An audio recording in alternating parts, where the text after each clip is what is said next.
The certified letter arrived on a Tuesday afternoon, and I knew before opening it that Deborah Patterson, president of the Sunrise Ridge Homeowners Association, had found something new to complain about. I stood in my driveway in Henderson, Nevada, staring at the official seal on the envelope while sweat dripped down my back in the 100-degree heat. My name is Gregory Evers, and I had lived in this development for 15 years, long before most of these people even knew Sunrise Ridge existed. The letter was exactly what I expected. A fine for $500 and a demand to remove my vegetable garden within 14 days or face additional penalties of $100 per day. I looked at my backyard, visible from where I stood. Rows of tomatoes, peppers, squash, and beans grew in neat raised beds. Everything was organized, healthy, and productive.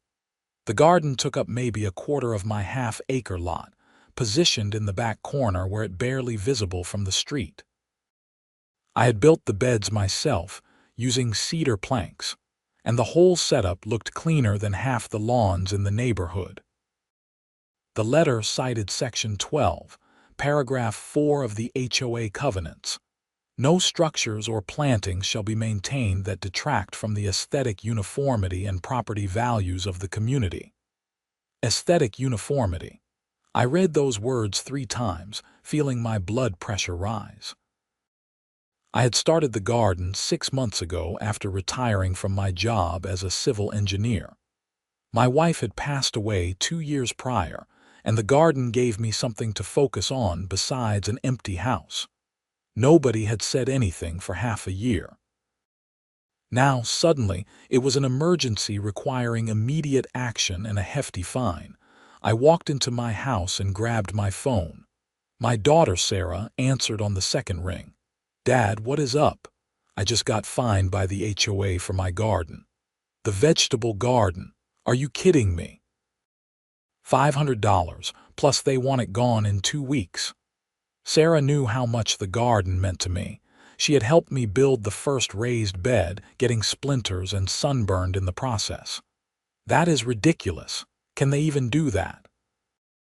According to their interpretation of the covenants, apparently yes. I walked to my kitchen window looking out at the garden. A hummingbird hovered near the tomato flowers. "I need to think about this." "Dad, do not do anything crazy. Maybe just talk to them first." "Sure, honey. I will handle it." After we hung up, I sat at my kitchen table and pulled out a folder I had not looked at in over a decade.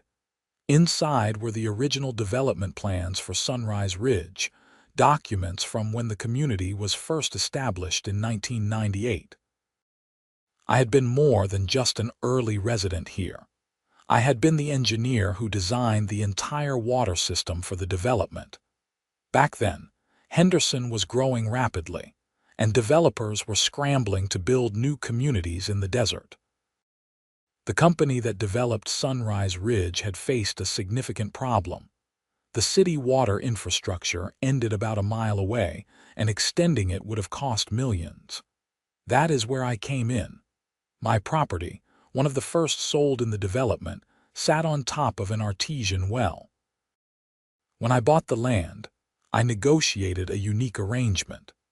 I would allow the developer to use my well as the primary water source for the entire community.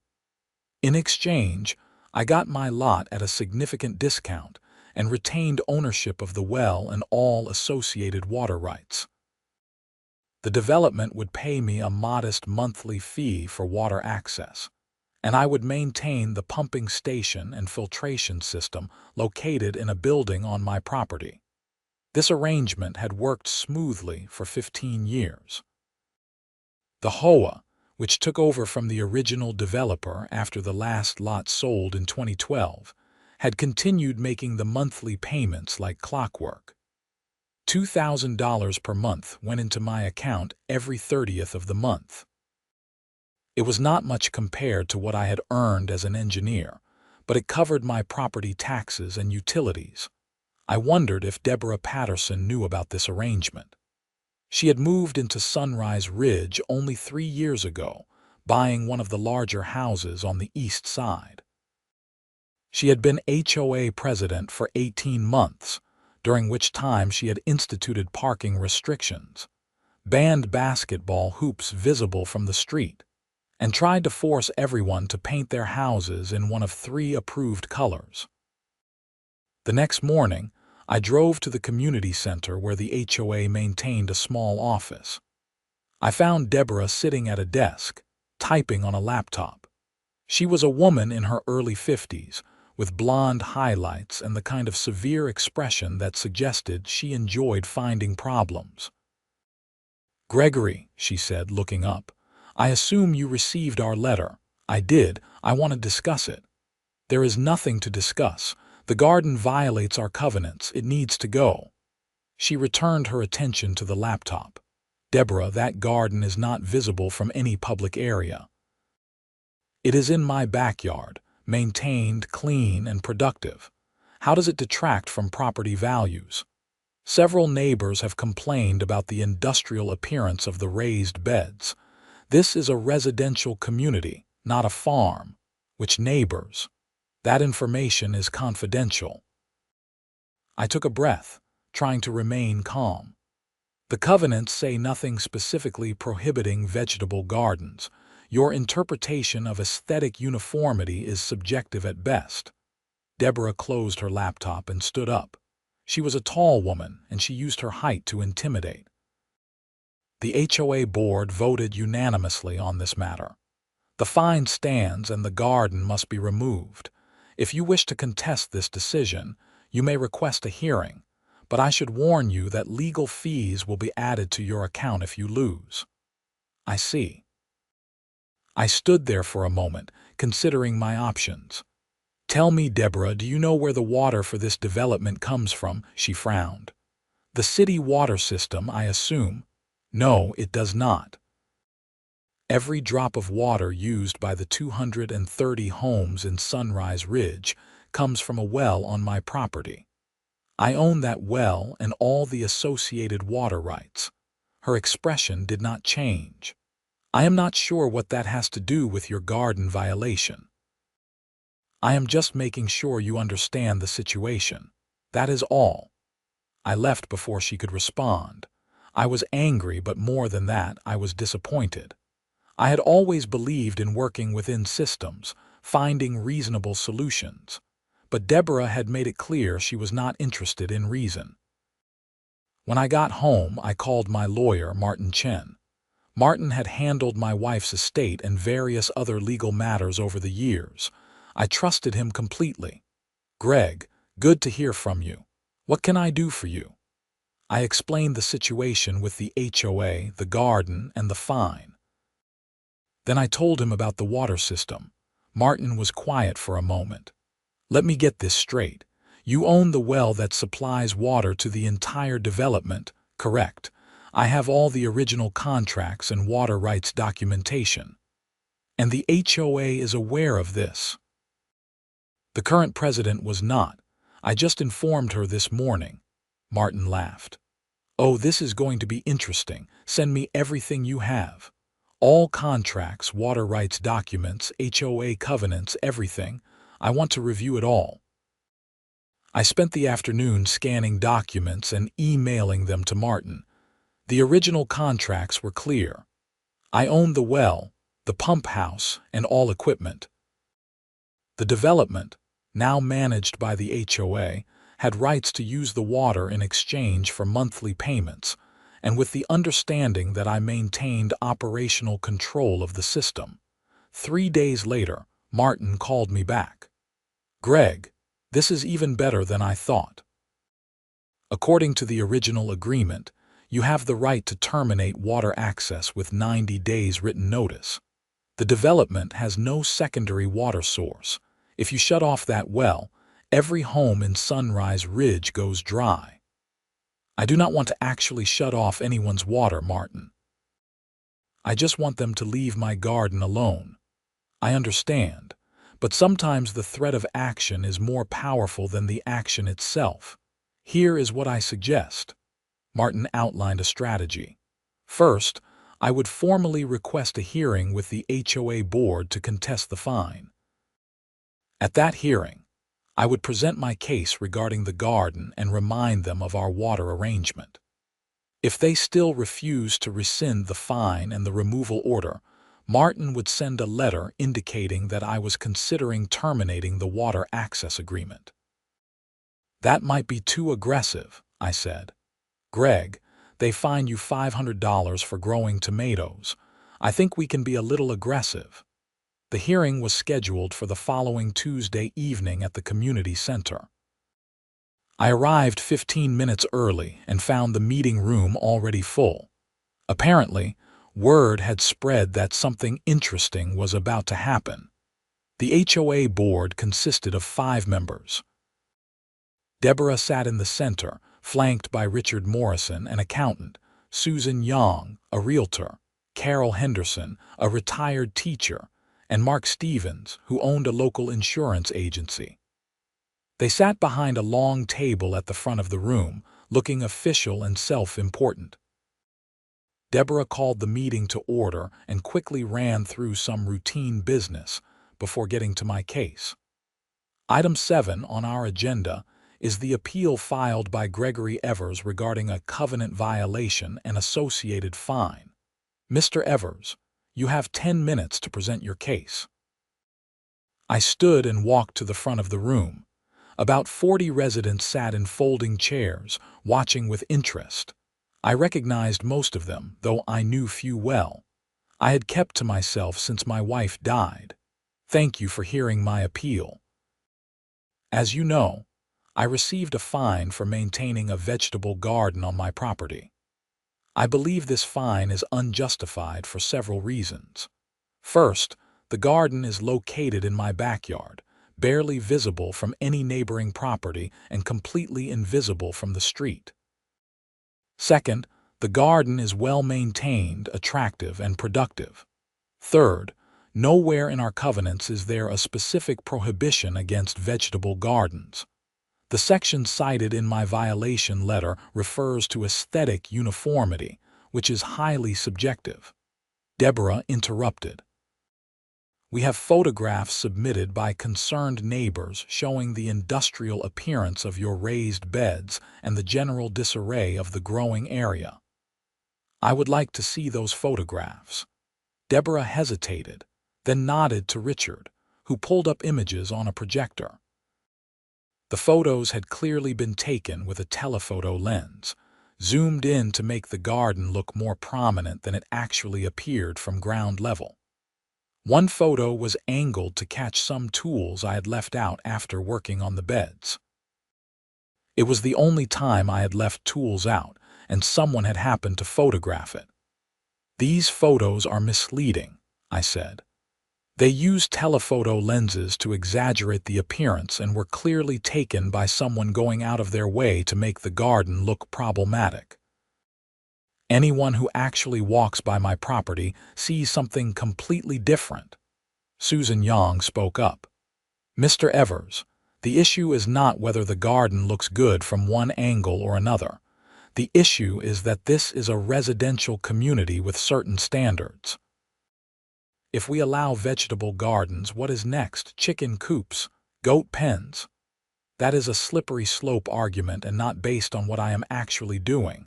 I am growing vegetables, food, in neat, well-maintained raised beds. This harms nobody. Mark Stevens looked at his notes. The covenants give the HOA board broad discretion to determine what constitutes a violation of community standards. We voted, and we determined your garden violates those standards. That is within our authority. I could see this was going nowhere. They had made up their minds before I even walked in. I understand the board believes it has this authority, I said. Before you make your final decision, I think you should consider one additional factor. Deborah looked impatient. What factor is that? I own the well that supplies water to every home in this development.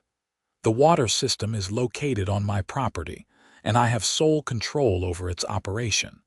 The HOA has rights to use that water under an agreement that can be terminated with 90 days' notice. The room went completely silent.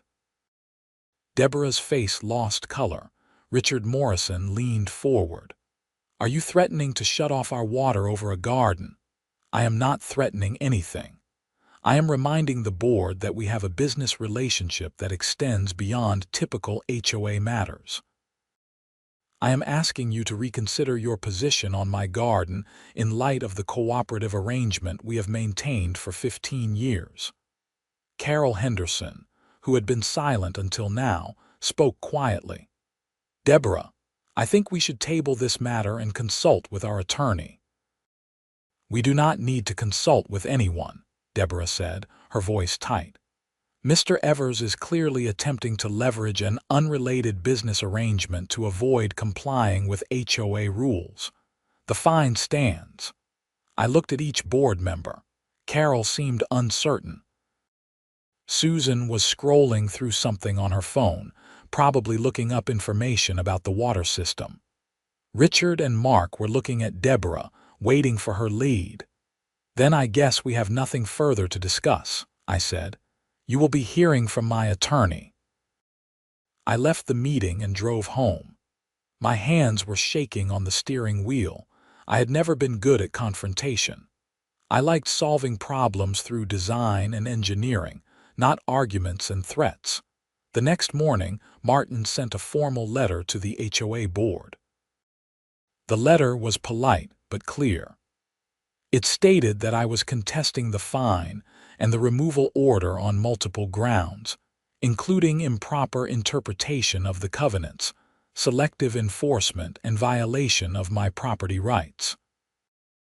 The letter then noted, almost as an aside, that given the adversarial stance the HOA had taken against me, I was reviewing all contracts and agreements between myself and the association, including the water access agreement.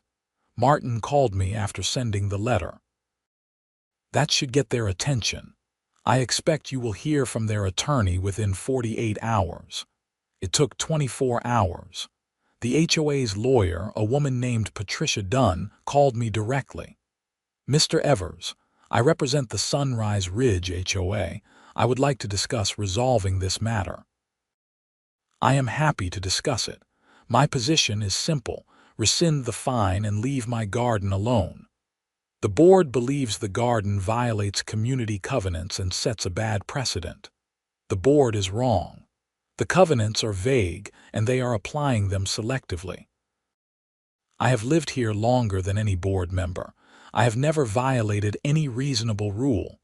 This is about Deborah Patterson flexing her authority, nothing more." Patricia was quiet for a moment. "Let me be frank with you. I have reviewed the water access agreement. You do have the right to terminate it, but doing so would cause significant hardship to hundreds of families. Surely you do not actually intend to shut off the water supply." "I do not want to shut off anything. I just want to grow vegetables in peace." "I understand your frustration, but you have to understand the board's position. They have to maintain standards or the whole system breaks down. Tell me, Patricia, do you think my garden actually harms anyone or decreases property values?" She hesitated. "That is not really the point." "That is exactly the point. This is not about standards. This is about control, and I am not going to be bullied." We ended the call without resolution. Over the next week, I continued tending my garden while the bureaucratic machinery ground forward. The 14-day deadline to remove the garden came and went. The HOA added a $100 daily fine to my account. I ignored it. My daughter called frequently, worried. "Dad, this is getting out of hand. Maybe you should just remove the garden and plant it somewhere else." "Sarah, this is not really about the garden anymore. This is about principle."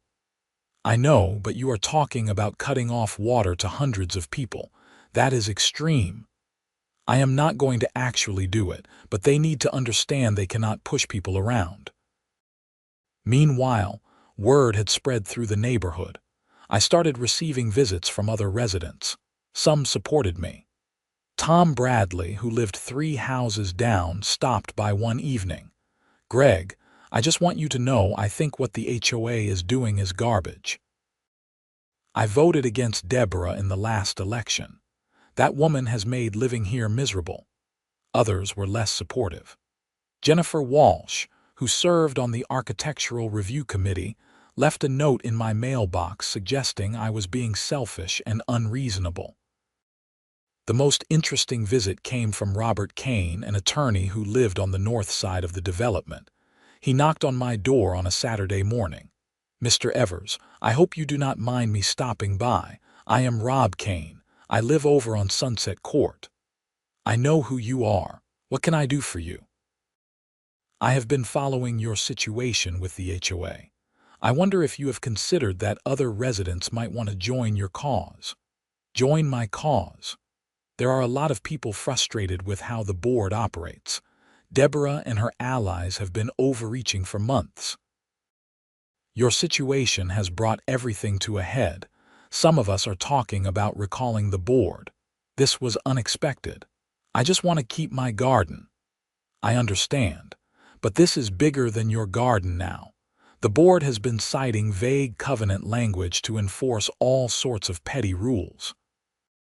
Your case has made people realize we can push back.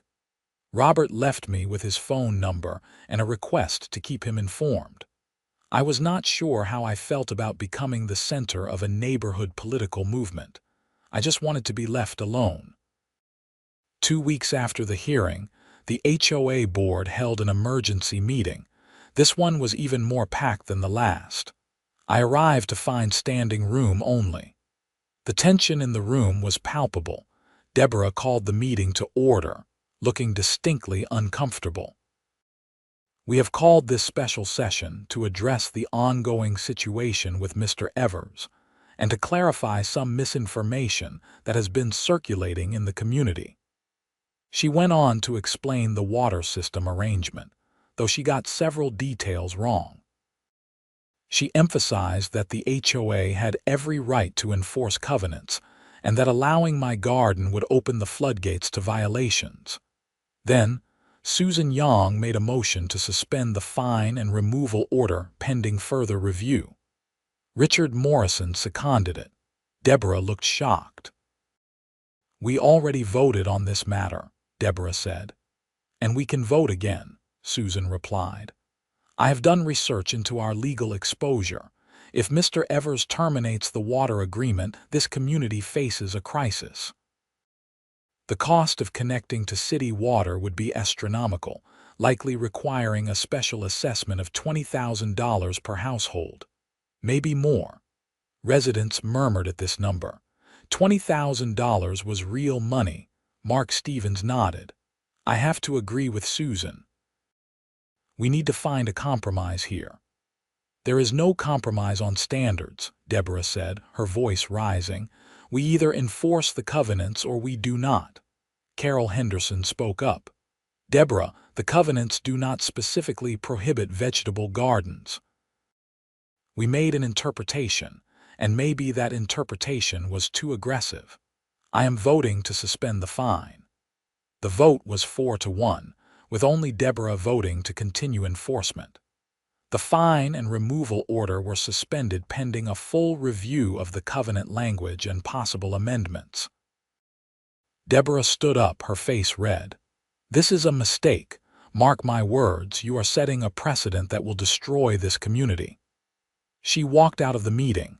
The remaining board members looked relieved. After the meeting, several residents came up to thank me. Tom Bradley shook my hand. That took guts, standing up to them like that. But I did not feel victorious. I felt tired. This whole situation had drained me. Over the next month, a committee was formed to review the HOA covenants and propose amendments. I was invited to join but declined. Robert Kane took a leadership role, along with several other residents who had their own grievances with the board's recent actions. During this time, Deborah became increasingly erratic. She sent long, rambling emails to all residents about the collapse of community standards. She showed up at properties looking for violations, measuring grass height and photographing any perceived infractions.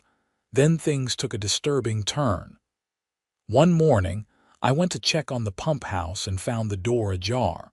The lock had been broken. Inside, someone had tampered with the control panel. Wires had been cut, and the main circuit breaker had been switched off. I immediately called the police. An officer named Detective Sarah Martinez came to investigate. She took photos and dusted for fingerprints. "Any idea who might have done this?" she asked. "I have been in a dispute with the HOA president, but I cannot imagine she would do something like this. You would be surprised what people do in property disputes. We will investigate." I called my water system maintenance contractor, Bill Hughes, who came out the same day. He looked at the damage and shook his head. Whoever did this knew what they were doing. They cut specific wires that would shut down the system without causing permanent damage. "Can you fix it?" "Already fixed. But Greg, you need security out here. Cameras at minimum." I took his advice and installed a full security system that afternoon with cameras covering the pump house from multiple angles. 3 days later, it happened again. This time, the cameras caught everything. The footage showed Deborah Patterson arriving at 11:30 at night, using bolt cutters on the new lock I had installed, and entering the pump house. She spent 15 minutes inside before leaving. I called Detective Martinez immediately. She came out to review the footage. "That is pretty clear," she said. "That is breaking and entering, criminal mischief, and possibly sabotage of a utility. Given that this utility serves the entire community, this is serious. I want to press charges." "I understand. We will bring her in for questioning." The next morning, 2 police officers went to Deborah's house and arrested her. The story spread through the neighborhood like wildfire. By afternoon, everyone knew that the HOA president had been arrested for sabotaging the community water system. The HOA board held another emergency meeting that evening. This time, Deborah was conspicuously absent. Susan Young, as vice president, ran the meeting. "In light of recent events, I am calling for a vote to remove Deborah Patterson as president and from the board entirely, pending the outcome of criminal charges against her." The vote was unanimous. Deborah was out. Susan continued. "I also want to formally apologize to Gregory Evers on behalf of the board. The way we handled his situation was wrong from the start. Greg, your garden is welcome here. We will be sending you a letter rescinding all fines and confirming that vegetable gardens are permitted under our covenants, provided they are maintained in reasonable condition." I stood up from my seat in the audience. "I appreciate that, Susan. I never wanted any of this. I just wanted to grow some tomatoes." The room erupted in applause. I felt my eyes getting wet and quickly sat back down. Over the following weeks, the legal process moved forward. Deborah was charged with criminal mischief, vandalism, and interfering with a utility service. Her attorney tried to argue that she was attempting to inspect equipment that served the community, but the video footage made her intent clear. She had deliberately damaged the system. In a plea agreement, Deborah pleaded guilty to misdemeanor criminal mischief and agreed to pay restitution for the damage and my security system costs. She was sentenced to 6 months probation, a $1,000 fine, and 100 hours of community service. She was also required to undergo anger management counseling. More importantly for the community, she was permanently banned from serving on the HOA board and from attending board meetings. The Covenant Review Committee, led by Robert Kane, spent 3 months revising the community rules. The new covenants were more specific and less open to interpretation. Vegetable gardens were explicitly permitted, provided they were maintained. The new rules also limited the HOA board's discretionary power and created a transparent appeals process for violations. The revised covenants passed with 87% approval in a community-wide vote. Susan Young took over as HOA president and brought a completely different approach to the role. She focused on actual community improvement rather than petty enforcement. The neighborhood felt different, more relaxed. One Saturday in late October, 6 months after the whole ordeal began, I was working in my garden when Tom Bradley walked over with his wife and 2 kids. "Greg, my kids have been learning about gardening in school. I was wondering if you might show them your setup. They are very interested in how you grow vegetables." I spent the next hour showing Tom's kids around the garden, explaining how raised beds work, the importance of soil quality, and how to tell when vegetables are ready to harvest. The kids were genuinely fascinated. As they were leaving, Tom's daughter, a bright 8-year-old named Emma, looked up at me. "Mr. Evers, do you think we could grow a garden like this?" "Absolutely. I could help you get started if you want." Tom smiled. "That would be great. I have been wanting to do something like this with the kids." Over the next few months, I helped 3 other families in the neighborhood start their own vegetable gardens. It became a small trend in Sunrise Ridge.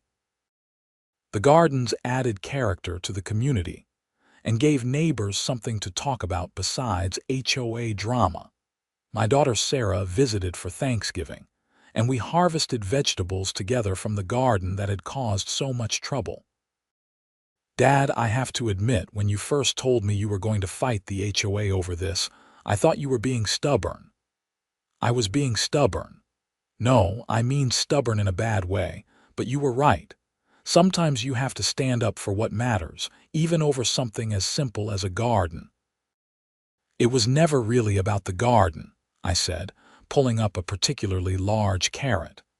"It was about not letting people push you around just because they have a little bit of authority." That evening, as I prepared Thanksgiving dinner using vegetables, herbs, and tomatoes from my garden, I reflected on everything that had happened. The confrontation with the HOA had been stressful and at times frightening. The sabotage had been downright criminal. But in the end, the community had come together. Bad leadership had been removed, and things had improved. I thought about the water system in my pump house, quietly running 24 hours a day, providing for hundreds of families. That system represented cooperation and mutual benefit. The same principles could apply to a community if people approached problems with good faith instead of rigid enforcement. The new HOA board, under Susan's leadership, maintained reasonable standards while respecting individual property rights. Grass was kept mowed, houses were maintained, but people had freedom to express themselves within sensible bounds. Some homes now had vegetable gardens. Others had flower gardens or xeriscaping. The diversity made the neighborhood more interesting, not less.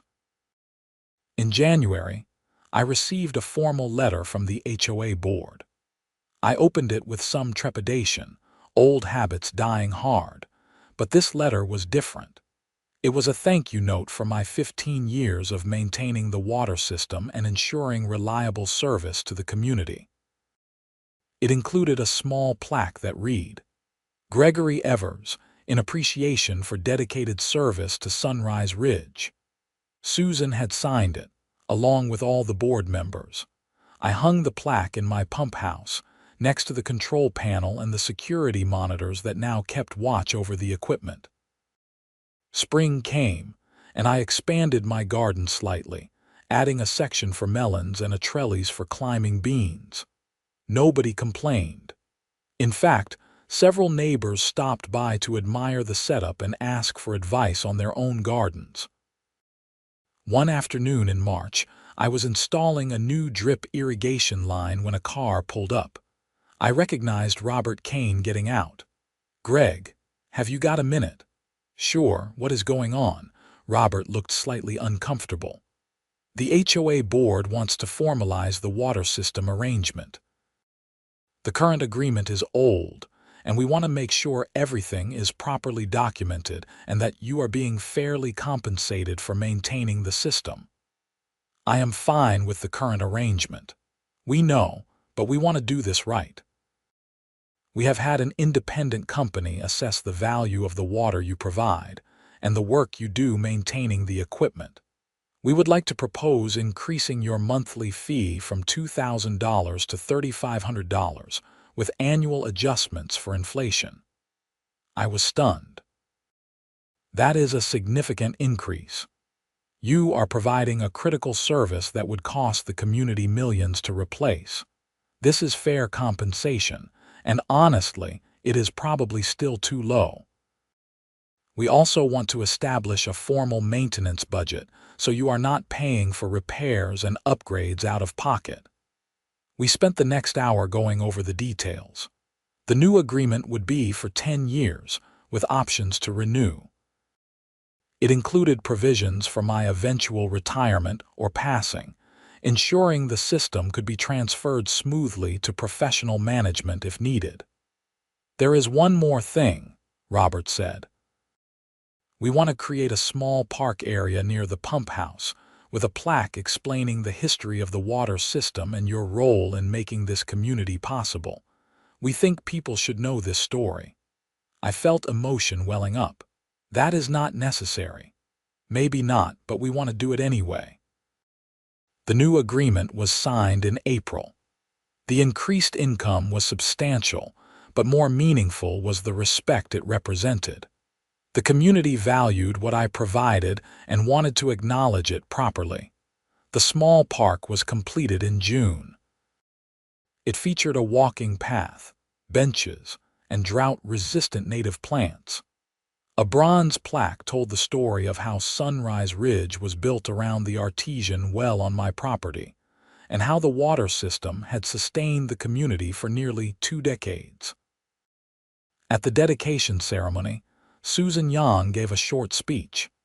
"This park represents what our community should be about: cooperation, mutual respect, and appreciation for the people and resources that make our lives better." Gregory Evers could have walked away during our dispute. He could have shut off the water and made life very difficult for all of us. Instead, he stood his ground on principle, and in doing so, he made us all examine how we treat each other. There was applause, and several people came up to shake my hand afterward. It felt surreal.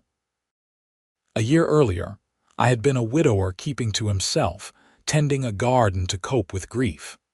Now I was being honored as a community benefactor, but the truth was simpler than that. I had just wanted to grow vegetables. Everything else had happened because I refused to accept an unjust fine from people who abused their authority. Deborah Patterson completed her probation without incident. I saw her once, several months after her sentencing, at a grocery store in Henderson. She saw me too and quickly turned down another aisle. I felt no satisfaction from her downfall. If anything, I felt sorry for her. She had let a small amount of power corrupt her judgment, and it had cost her reputation, money, and standing in the community. The criminal charges had been a wake-up call for HOA boards throughout Henderson. Several other communities reviewed their enforcement practices and toned down aggressive approaches. The local newspaper ran a story about HOA overreach, using Deborah's case as a cautionary tale. Life settled into a comfortable rhythm. I maintained the water system, tended my expanded garden, and spent time helping neighbors with their own growing projects. I joined a local gardening club and even started teaching occasional workshops at the Henderson Library on desert vegetable gardening. My daughter Sarah visited more frequently, sometimes bringing her kids for weekend stays. They loved helping in the garden, getting dirty, and seeing where food actually comes from. My grandson, Tyler, became particularly interested in the water system. I would take him into the pump house and explain how the well, the pumps, and the filtration system worked together to provide clean water to hundreds of homes. "Grandpa, did you really almost shut off everyone's water?" he asked once. "I never wanted to shut off the water. I just needed people to understand that we all depend on each other. The community depends on me for water. I depend on the community for a place to live. When we forget that mutual dependence, we get into trouble." "But the HOA lady was mean to you." "Yes, she was. And she learned a hard lesson about consequences." 2 years after the initial confrontation, Susan Yang decided not to run for re-election as HOA president. At the annual meeting, several people suggested I should run for the position. I politely declined. "I appreciate the confidence, but I am happy maintaining the water system and my garden. Leadership is not really my thing." Instead, Tom Bradley was elected president. He brought the same reasonable, collaborative approach that Susan had established. The HOA continued focusing on genuine community improvement rather than petty enforcement. One achievement I was particularly proud of was the community garden we established on a vacant lot the HOA owned near the east entrance to Sunrise Ridge. 20 families participated, each maintaining their own plot. The garden became a gathering place, somewhere neighbors could meet, share tips, and build relationships. I donated seedlings from my garden to help people get started, and I volunteered to teach basic gardening skills to anyone interested. The community garden thrived, producing vegetables, herbs, and flowers. More importantly, it produced friendships and a sense of shared purpose. In the 3rd year after the dispute, the HOA board approached me about writing a history of Sunrise Ridge for the community newsletter. They wanted to document how the development was built, the unique water system arrangement, and the lessons learned from our governance challenges. I worked on the history for several months, digging through old records and interviewing longtime residents. The resulting document was 15 pages long and included photographs of the development at various stages, technical diagrams of the water system, and copies of the original agreements that made everything possible. The history was well received. Several residents told me they had never known the backstory of their community. Understanding where the water came from and how the development had evolved gave them a deeper appreciation for where they lived. As I entered my 4th year post-retirement, I found myself more connected to the community than I had ever been when I was working full-time. The garden that had caused so much trouble had become a symbol of individual rights balanced with community responsibility. I thought often about what would have happened if I had simply given in to the original fine and removal order. My garden would be gone, and Deborah would still be HOA president, likely making life miserable for other residents over other petty issues. By standing firm, I had inadvertently triggered changes that improved the entire community. The water system continued running smoothly. I had trained a backup operator, a younger neighbor named Chris, who was studying civil engineering. He helped me with routine maintenance and was learning how the system worked. Eventually, when I could no longer manage the physical demands of maintaining the equipment, Chris would be ready to take over. On the 5th anniversary of the day I received that first violation letter, I held a garden party. I invited everyone in Sunrise Ridge, expecting maybe 20 or 30 people to show up. Over 100 came. People brought dishes made from vegetables grown in their own gardens. We set up tables under shade tents in my backyard, and neighbors mingled, ate, and shared stories. Tom Bradley made a toast. 5 years ago, Greg received a ridiculous fine for this beautiful garden. That find led to a community awakening. We realized we had let our HOA become more about control than community. Today, we celebrate not just Greg's garden, but the spirit of cooperation and respect that now defines Sunrise Ridge. Thank you, Greg, for refusing to back down. Everyone raised their glasses. I felt overwhelmed by the support and affection from people who had been strangers just a few years earlier. Sarah pulled me aside during the party. "Dad, I am proud of you. Mom would be proud too. You turned something negative into something that brought people together." "I just wanted to grow tomatoes," I said, smiling. "You grew a lot more than that."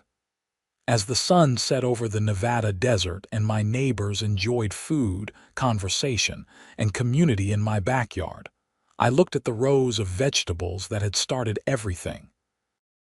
The tomato plants were heavy with fruit. The pepper plants were thriving in the heat. The squash vines were spreading exactly as they should. Beyond the garden, I could hear the quiet hum of the pump house, steadily moving water from deep underground to every home in the development. That sound had been the background music of my life for 15 years. It represented continuity, service, and the interconnection that makes communities possible. The legal aftermath of Deborah's arrest had long since concluded. Her probation had ended, and she had moved away from Sunrise Ridge, finding a fresh start in another part of Henderson. The community had moved on, wiser and more careful about who it elected to positions of authority. The new covenants had been working well. There had been a few minor disputes, but nothing like the rigid enforcement of the Deborah era. The appeals process had been used several times, and in each case, reasonable compromises were reached without threats or fines. I had learned something profound through the whole experience. Power dynamics in small communities can be just as complex and consequential as those in larger organizations. The person who controls essential resources has leverage, whether they want it or not. I had not sought that leverage. It had come with my property, negotiated years before I ever imagined needing it. But when push came to shove, that leverage had protected me from unjust treatment. It had also protected the community from continued bad governance. Sometimes, the threat of consequences is what brings people to the bargaining table. I never enjoyed wielding that power. The thought of actually shutting off water to families, including children and elderly residents, made me sick. But the threat had been necessary to get attention and force a resolution. It was a reminder that peaceful people still need to be capable of defending their rights. As my garden party wound down and neighbors began heading home, I found myself standing alone near the raised beds where this all started. The vegetable garden was bigger now, more productive, but fundamentally the same as when Deborah first decided it was a problem. I thought about alternative timelines. What if I had paid the fine and removed the garden? What if I had never mentioned the water system? What if Deborah had been reasonable and we had worked out a compromise early on? But those were not the paths we took. Instead, we had confrontation, escalation, criminal behavior, arrests, and eventually, resolution and reform. It was messy and stressful, but it led to genuine improvement. The community was stronger now, more transparent, more fair, more connected. And I had friends where before I had only acquaintances and isolation. My garden had given me purpose after my wife's death. Fighting for it had given me renewed connection to the world. Sometimes the things we struggle for become more valuable because of the struggle itself. I walked to the pump house as the last guests departed. The security cameras I had installed after the sabotage were still there, now more for insurance purposes than real security concerns. The equipment hummed along, digital displays showing pressure, flow rate, and water quality. Everything was running perfectly. I thought about the hundreds of families taking showers, washing dishes, watering their own gardens, all drawing from the well beneath my property. This system, which I had helped design nearly 20 years ago, had become the literal lifeblood of the community. And that community had, in turn, given me a reason to keep going after loss. Life had a way of creating these interdependencies, these mutual needs that bound people together whether they realized it or not. As I locked the pump house and walked back to my home under a sky full of stars, I felt at peace. The tomatoes would need harvesting tomorrow. The irrigation system would need a minor adjustment. Chris was stopping by on Thursday to learn about the filtration backwash procedure. Life would continue, one day at a time, with purpose and connection.